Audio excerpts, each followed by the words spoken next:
that in a few weeks' time, any NHS staff that are unvaccinated will either be moved into roles that are off the front line or fired.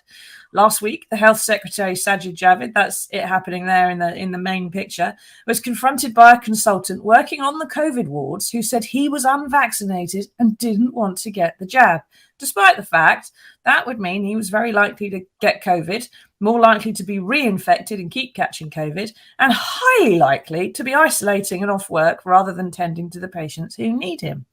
Now, Jason, in this piece, the TUC is saying they want this mandate delayed because the NHS just can't cope if you have to get rid of all this stuff off the front line. Is that going to happen, do we think? I don't think it is. I do understand the TUC argument, and I notice, in the Mirror's editorial columns today, we raise the option of actually having kind of daily testing as an alternative.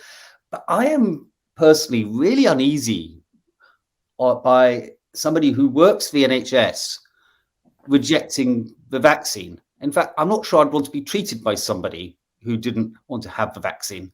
And it's not just COVID. Just imagine if they suddenly turned around and said, I don't want a vaccine for measles, or I don't want a vaccine for mumps, or I don't, and they're meant to be the health professionals. They're meant to be the people who are doing the best they can to keep people healthy and to cure them. And if they are questioning the efficacy of the medicine which they're meant to be providing, I'm not sure I want to be treated by them.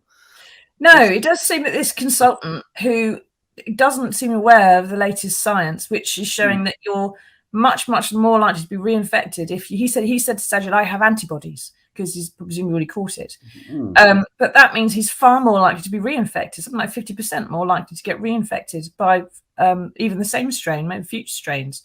And it means he's going to be isolating and off work. He also seems unaware, and I think Sajid did really badly in not tackling him on this, that people who work in the NHS are already facing vaccine mandates and have done for years. Surgeons have to have a hepatitis jab if they want to carry out surgery.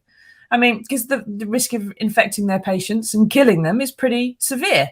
And even if you're in a hospital and you don't have COVID, if you're the person who's treating you, or anyone near you for that matter, a porter, is unvaccinated and you're there with something else, you've just had a heart attack or something, you're more likely to get COVID and then more likely to have problems with your heart attack recovery because you've got COVID and you've got blood clots and everything else. But I didn't go to medical school for 7 years and I know that. I can't believe that consultant, really. Yeah, I mean, I can understand there will be some NHS staff who have kind of objections, let's say, for religious grounds. But if they have those objections, they really shouldn't be on the front line, in my opinion. If they refuse to have the jab, that means they are more likely, as you say, to get infected, which means they're more likely to put patients at risk. And if that's a situation, I don't think it's tenable that they should be allowed to continue working on the front line. I mean, the whole point of working in the NHS is to make people better, not to put them at greater risk. And so I can understand the argument totally in favour of the argument of actually having mandatory jabs in the NHS. As you said, it already exists for other conditions.